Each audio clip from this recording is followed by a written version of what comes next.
Howdy folks, I'm Joshua Orro the Mustang Prince, and welcome to Mustang Prince Orro Reports. Joining me today is a very special guest. He's a very hilarious YouTube pooper and a very good friend of mine. So please help me in welcoming Daniel Guzman! Thank you for having me here. It's a great honor to do this blog with you. So, what's the subject? Glad you asked. Last year on July 4th, I blogged a Don Bluth classic from 1986, An American Tail. Now to this day, it still remains one of my favorite Don Bluth films. And you may also remember that at the end of the blog, I did say that I might blog its sequel someday. Well, that moment has finally come. I got a feeling I know what we'll review. So let's begin. Released on November 22nd, 1991, the movie is An American Tail, Fievel Goes West. So, let's begin with the plot. Sometime after the Mouskowitzes have settled into America, they find that they are still having problems with the threat of cats. This makes them eager to try to find another home out in the West, where they are promised that mice and cats can live in peace. Unfortunately, the one making this claim is an oily con artist cat named Kadar Wall, who is intent on his own sinister plan. Unaware of this, the Mouskowitzes begin their journey west, while their true cat friend Tiger follows intent on following his girlfriend Dawn in the same direction. So, what do we think of it? Duh, I loved it! Truly an awesome animated film. In fact, it's one of my childhood favorites ever. This movie is a childhood gem of mine, one of my favorite animated films, and one of my favorite Western comedy films. Now, to better explain why we like this film, let's move on to Mustang notes. Let's. The film was the first production for Steven Spielberg's Amblimation Animation Studio, a collaboration of Universal Studios and Amblin Entertainment, whose offices were located in London. There, over 250 crew members worked on the project, which began in May 1989. At the time, Amblimation was also developing films such as We're Back, A Dinosaur Story, and Balto, and a screen adaptation of Andrew Lloyd Webber's Cats, which never saw completion. Don Bluth, who had partnered with Steven Spielberg on both the original film and The Land Before Time, was set to direct and have Sullivan Bluth Studios provide the animation, owing to creative differences. However, they parted ways. With no Bluth in sight for the sequel, Spielberg instead relied on Phil Nibbling, a former Disney animator, and Simon Wells, the great-grandson of science fiction author H.G. Wells, to direct the project. The result was that the film's animation style was distinctly different from that of its predecessor. What's more, they actually got James Horner to return to write the score for the film, reusing old themes and introducing new ones. Now, let's talk about the animation. Now, although it's not animated by Don Bluth, Amblimation did great with this project. From the scenes in New York, to the desert, to Green River, looks well drawn out and breathtaking. Now, there are a few scenes we should mention as well. For example, there is one scene in the movie that made me want to hide under a chair, and that scene was where Fievel was caught by a huge hawk, and later got attacked by a scorpion. But luckily, that scene was followed by a really funny scene where Indian mice made fried chicken out of that hawk. But the best scene in the movie, in my opinion, is the ending showdown. The opening was intense at the start, but it was cut short due to it being a dream.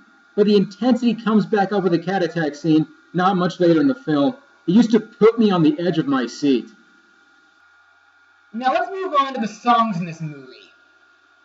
Briefly at the beginning, we hear Somewhere Out There, which unfortunately is interrupted by grumpy hecklers. But the first official song in the movie is Way Out West. in which the mice are singing on the train to describe what they'll be expecting out in the wilderness. You know, somehow this train ride kind of reminds me of my train adventure to New Orleans last year. I remember you telling me that. Yeah.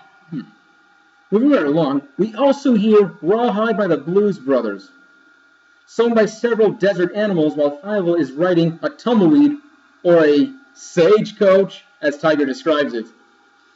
The last two songs in the movie are called Dreams to Dream, which is sung twice in the movie. Once sung by Tanya while she's setting up her father's violin shop, and the second time at the end credits sung by artist Linda Rosedunt. And finally, The Girl You Left Behind, the second song sung by Tanya, not counting Somewhere Out There. During the sequence, she's singing for the audience of cats while Fievel is evading Chula throughout, which she does not even notice happening. Anyway, now that we got Mustang notes, animation, thoughts, and songs out of the way, let's move on to the characters and their voice actors. Our hero, Fievel Mouskowitz, is once again voiced by Philip Glasser, who was in Troll in Central Park and teamed up with Jodie Benson in PJ Sparkles. Now, Fievel has changed a lot since the first movie. He's more experienced, but like the first film, he does get separated from his family, but he's not as helpless as before. Plus, since he doesn't wear his father's hat that much anymore, I still like his new cowboy hat. Next is Tiger, voiced by the late, great Dom DeLuise. He's been in several Don Bluth films and a couple other animated films, including Oliver and Company and The Magic Voyage. Now, in this film, Tiger hasn't changed a bit, but he's still very friendly, lovable, and he's very willing. What I find funny is when he's chased by dogs while trying to catch Fievel's train as it is about to depart. We also have Fievel's sister, Tanya, voiced by Kathy Cavadini. Known for voicing Blossom on the Powerpuff Girls. Not much to say about her other than the fact that she has high aspirations to be a singer. Now let's talk about the new characters in the movie, starting with Tiger's girlfriend, Miss Kitty, voiced by Amy Irving, who began in the 1976 Carrie film, and she was the singing voice for Jessica Rabbit in Who Framed Roger Rabbit. Now, in the beginning of the film, she leaves Tiger to go out west for a new life, which she later regrets. Miss Kitty later then takes Tanya under her wing to be a performer and looks out for her if anything bad were to happen to her. Next is our villain, Cat Arwal, voiced by former Monty Pythonite John Cleese, who also voiced in The Swan Princess, George of the Jungle, Shrek 2, and Charlotte's Web from 2006. Now, this might be the only villain role Cleese had in his career. In the beginning, he led an attack to terrorize the mice, which led them into the sewers, where he used a cowboy mouse puppets to persuade the mice to go to Green River, Utah. And even though he got charmed by Tanya singing, his ultimate plan is to build a giant mousetrap and make mouse burgers out of the mice. We also have T.R. Chula, voiced by John Lovitz, who voiced in the Hotel Transylvania films, The Brave Little Toaster, and The Critic TV show. In the film, he served as Cat Arwal's right-hand man, completing tasks, and he's often seen as psychotic and sadistic, like during the scene where he tries to push Fievel off the train, as well as attempting to cook him later in the movie in a bottle, as well as holding Miss Kitty as a hostage during the final showdown. And finally, last but not least, we have Wiley Burp, voiced by the late James Stewart. Sadly, this was the last film he was in before he died in 1997. Now, even though this guy is mostly a lazy dog, he is still the best character. He makes a great hero, as well as himself being great when it comes to teaching Tiger to be a dog. And now let's move on to our final words. Let's hear it. Overall, An American Tail, Fievel Goes West is a great movie and an underrated classic. It's filled with memorable characters, old and new.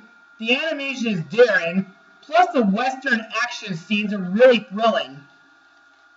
The film is a delight for viewers of all ages. The fast pace that the film goes in blends well with the setting and the theme. Not only that, it expresses the motivations of opportunity, determination, and confidence. So together, we give this movie a rating of 98% out of 100. Well, that's all for today, partners. I'd like to thank Daniel Guzman for joining me today on this blog. It's been a pleasure doing this review with you. I hope we can do another movie again sometime. I hope so too, man. And as for the rest of you at home, be sure to join me again next time. Mustang Power!